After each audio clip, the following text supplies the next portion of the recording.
Hello, I would like to introduce Noel Boucher, the archivist at Mohonk Mountain House. Hi, welcome to Mohonk Mountain House, and I'd love to tell you what I do here. I'm in charge of all the historic documents on property. I also lead house tours and help people interpret history, everyone from the marketing department to the decorating committee when they're looking to do renovations and change things in Mohonk, but keep them as much as we can the same as they've always been. So enjoy.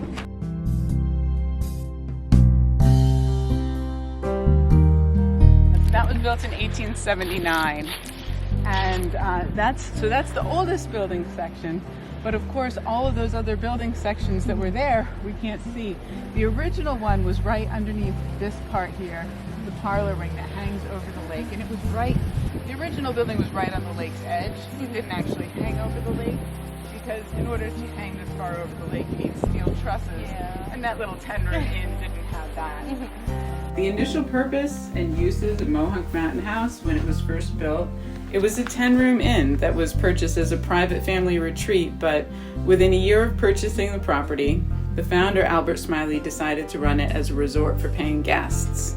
And so in June 1st, 1870, they opened for business for the first time. At that time, he had purchased a 10-room inn from a guy who had been running it called John Stokes. And John Stokes had started to put an addition on the back, which was unfinished. They hurried up to finish it after the first season because they filled all the rooms, and they added 40 rooms after the first season. So in the second season, they had 50 rooms instead of just 10, and they filled all of those. Wow. Which is why, it starts with this really small building. And actually, when Albert buys it, he thinks he has a brother, he has a wife and a brother, a couple sisters. His brother has 6 kids. It's like a 10-room inn. He buys it not as a hotel, but he's going to have his family come. It's this beautiful spot. It's next to a lake, And then what he realizes is in order to run the house and pay the mortgage, he needs to make some money here. And so he opens it as a summer resort. And they build furiously all winter long. And then in the spring, they open, the house fills, they close, they build even bigger. Yeah.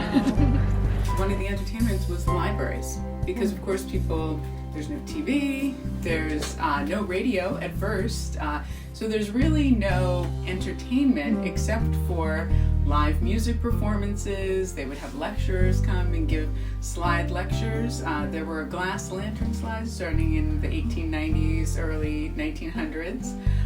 So they would use those, so sort of like the PowerPoint of their day, and huge libraries all around the mountain house, like floor-to-ceiling bookcases, because people read. That was one of the main forms of entertainment when you were on vacation.